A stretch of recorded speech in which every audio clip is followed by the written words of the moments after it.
Step 1. Remove mounting bolts, lug washers, and flat washers which connect pump cover and bracket. Pull the housing backward.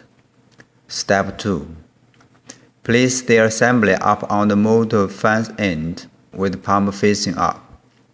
Remove mounting bolts, lug washers, and flat washers which connect bracket and motor. Pull bracket straight up to remove. Step 3. Put the pump casing on the ground. Remove the mounting bolts, lug washers, flat washers which connect pump cover and pump casing. Separate the pump casing and the pump cover. Step 4. Remove the impeller nut and the impeller. Step 5. Stand the bracket on the ground. Put pump cover onto it.